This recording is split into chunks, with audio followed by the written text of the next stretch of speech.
Hello and welcome in our YouTube channel Metallurgical Facts. As we are doing already the practice of metallurgical engineering question for RINL exam. So also we got request for doing the previous year paper solutions for Vizag RINL. So only one paper is available, that is 2017 metallurgy paper, and we will start doing this paper in this video series. So this is the first part of this previous year paper solution, and we will do this in parts because there are 100 questions and we cannot do in one video because of the duration, and we cannot do any solution without any discussion, so the duration will be longer for 100 questions. So that's why we are giving in parts. Okay, so now we will see the questions of 2017 for management trainee, RNL Vizag. So the first question is, plastic working below 0.3 to 0.5 tm is called. Okay, so they are asking about plastic working, and here I want to let you know one thing, that there were four sets in 2018. So there may be difference in question numbers. Okay, so if you are having the previous paper, don't worry about the questions. We will solve total 100 questions. Question numbers can be vary. Okay, so don't worry about the questions numbers. This is the I am solving set number C. Okay, so the first question that relates the plastic working with TM, that is melting temperature. This TM is known as melting temperature or melting point, and the plastic working is classified according to the temperature range. So 0.3 to 0.5, below this temperature, if we will work below this temperature, that will be the cold work. Okay, and after 0.5, if we will work after 0.5, that will be the hot working. So the correct answer for this question is cold working, that is B part. So this was a very easy question, and we can tick easily, that is cold working. So the next question is, the for a spherical particle of radius r, the volume to surface ratio is. So they have given four simple options and we had to tick. So they are talking about the spherical particle and they are talking about volume and surface ratio. So we know the surface, so the volume of sphere, that is 4 by 3 pi r cube, and surface area also we know surface area. So these questions are this question is not metallurgical question, so we should not worry about these things. This is simple general aptitude, general mathematics. So volume by for surface area, we can find that volume by surface area by like that, 4 by 3 pi, sorry, 4 by 3 pi r cube by 4 pi r square. So from here we can get this uh, r by 3. Okay, so this is the volume to surface ratio in this question. So option B part is correct for this question. Okay, so this is not related to the metallurgy engineering, but they have put these questions in 2017. That was very very simple. The next question is, as compared to the nucleation rate maximum, the growth rate maximum is at. Okay, so we can draw a curve between the temperature, and we can show at x-axis this nucleation growth and growth rate. Okay, so we can show by the graph, and in this graph you can find in Raghavan. I am not drawing exactly here. Okay, so somehow you will get graph like this. So this is for growth, this is for nucleation. Okay, so whenever we will talk about the nucleation rate maximum, the growth rate maximum is at that will always at higher temperature, because this temperature is increasing in this way, and this is at higher temperature. Always the growth rate will be maximum at higher temperature. So the A option is correct for this question.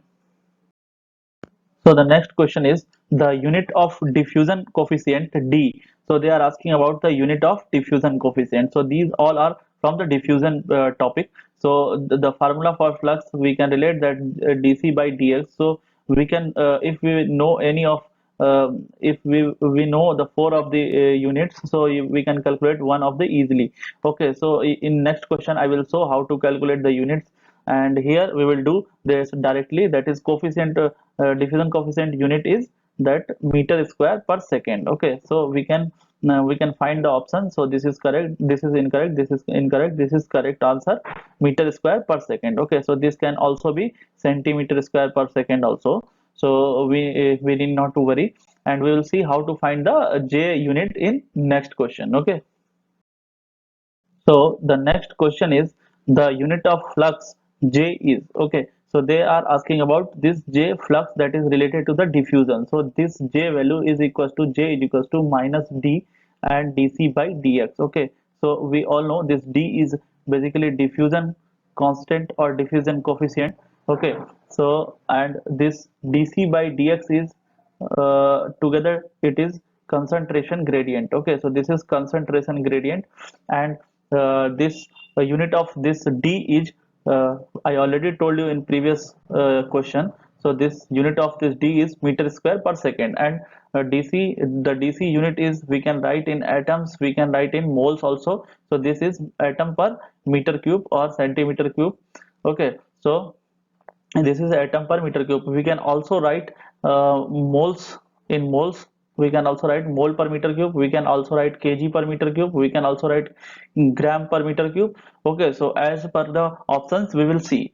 So here I am taking as atoms. Okay, so if we will not get our option in atoms, we will change it in mole. Okay, so this J is equals to minus D, that is meter square per second, and this dC by dx value will be atom per meter cube multiplied by meter because of this dx. Okay, so the unit of this dc is only atom per meter cube. If we will take this dx, so that concentration gradient unit will be atom per meter ki power 4, meter to the power 4. Okay, so this J is equals to this J will come as this will we can cross, so atom per meter square second. Okay, so the unit for this J we can write meter, atom per meter second, or mole per meter square second. So for doing this type of unit or this type of questions, first we will do by putting our own formula, then we will go through the options, because these options seems to be very confusing. Okay, so this is atoms per atoms square per meter square second, so something something. Okay, so this atom per meter square second we will try to find, or mole per meter square second we will try to find. So we find this is the wrong answer, this is wrong answer. Atoms, this is wrong answer. Moles per meter square second, this is correct answer. This is also wrong. So this C option is correct for this question. So we will first we will see the formula, we will put the all the units in that formula, and we will try to find the find the unit whatever they will ask. Okay, so this is very simple question, but one may get confused in units and they can do silly mistakes in this type of questions. So the next question is the error function of infinite value is. So this is the direct question, we need not to solve in exams also. So we can remember the for the error function of the infinite and error function of zero. So here I will tell you that the error function of infinite value is equals to the 1. So this question is from Raghavan, and in 2017 exam they mostly give the questions from Raghavan book directly without giving any data and anything related to the paper. So they just put the questions only, and although that is not related to metallurgy, no matter, they have put in the exam. So the next question is Munds metal have. So this is an alloy Munds metal. So we know the brass composition. Brass is basically 70% of copper and 30% of zinc. Okay. So if this composition of copper will reduce up to 60%, and if this zinc will increase up to say 40%, so this will become as Munds metal. This is basically the type of brass, and this is the appearance of this Munds metal is yellow color. Okay, so sometimes if they will ask the type of brass that is Munds metal, and the appearance of this Munds metal is of yellow color, so we can put directly this is 70% sorry, this is wrong. We can directly put C part, that is 60% copper and 40% zinc. So Munds metal have composition of 60 60 40. Okay, the next question is during paralytic transformation, they have given four options: new phase form, crystal structure change, fast cooling, and both A and B. Okay, so in this question, we know that perlite is a common microconstituent of large variety of steels, where is it increases the strength in the steel basically. So and this is produced. This is transformed when austenite is in iron carbon alloys is transformed isothermally at or below eutectite temperature, we get the Pellatic phase, that perlite phase. And in this case, what we get, what the transformation change, that composition of phases get changed. So composition of phases change. Okay, so I am writing here what gets changed in during the Pellatic transformation, that a new phase form. This is the list. And the other thing is crystal structure gets changed. Okay, crystal structure also get changed.